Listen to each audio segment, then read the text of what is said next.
In the last episode of this series, we sketched out why we want to move the arms and shoulders forward instead of pulling them back. And we finished with the question, do we want to move the arms and shoulders up or down? My suggested experiment for testing this was to try stirring for a minute or so and seeing what you habitually wanted to do with your elbow and shoulder. If you tried this, you likely found that, especially as you got tired of doing the same movement, you pulled your elbow and shoulder up. You probably didn't do this intentionally, it just seemed comfortable. Why is that?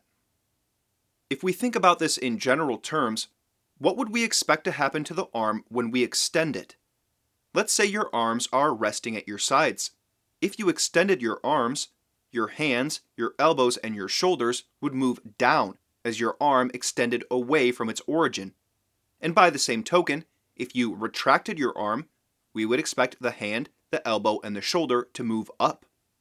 If we consider the muscles involved here, when the muscles of the arms and upper back are shortened, they will pull the arms up and in towards the body. Whereas when the muscles are lengthened, the arms will go with gravity and pull down away from the shoulder girdle. Maybe in retrospect this seems obvious. Maybe this even seemed obvious to you from the very beginning. But have you ever applied this knowledge in your life? When you tested out stirring, did you direct your shoulder, your upper arm, or your elbow down in order to keep your arm extended and not shortened? Or did the thought not even cross your mind? Did you instead allow the familiar feeling of shortening the arm cause you to lift up your shoulder and elbow? We can now finally outline our basic concept of how we need to change how we use our arms. In the habitual use of the arms, the rib cage is tilted back and down, which pulls the upper sternum back. The shoulder blades move backwards as well, and are moved up and in. This retracts the arms, shortening the muscles and pulling the upper arms and elbows back, up, and in. The forearm is different, and we'll get to that soon enough. But so far we can describe the problem here as the upper torso moving back and down, while the shoulders and arms move back, up, and in.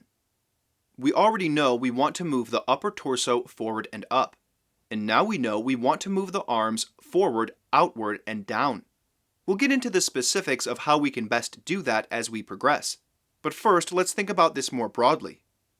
There is a bit of antagonism between these movements.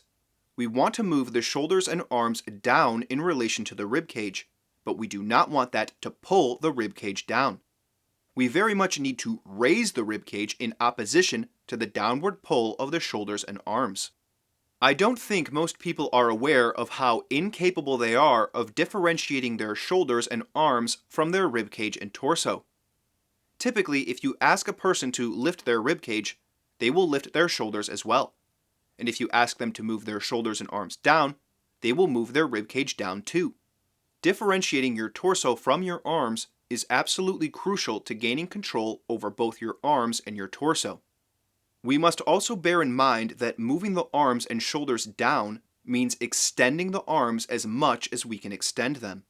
If you've habitually been retracting your arms for most of your life, and most people have, the muscles in your arms will be very short.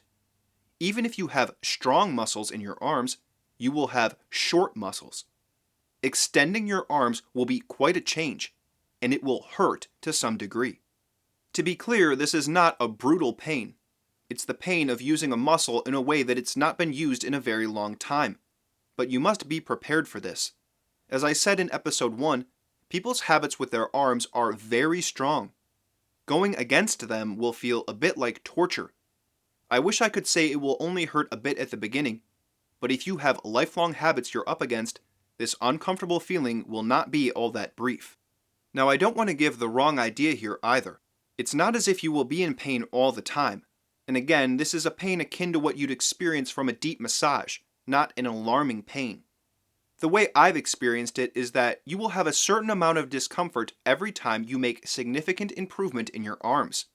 That pain and discomfort is often short-lived, but the amount of improvement that most people need is enormous, and so you will make significant improvements a large number of times. I really can't emphasize enough that most people, and I speak from experience, need to move their arms tremendously far forward. It's almost unfathomable how far back people keep their arms. But do remember, we are not just moving the arms forward. We do not want to move the arms forward and in, for instance. We must move them forward and out. You will find that the outward movement helps make the forward movement possible, and the downward movement will help as well. We're going to start making directions for the arms and trying out some procedures soon. But first, I want to look at what F.M. Alexander had to say about the arms and where they should rest relative to the torso. Alexander made two fairly clear proclamations about how the arms should rest at your sides. But for some reason, many Alexander technique teachers are unaware of these statements. And whether or not you're familiar with Alexander's work, do you have any idea where your arm should rest in relation to your torso?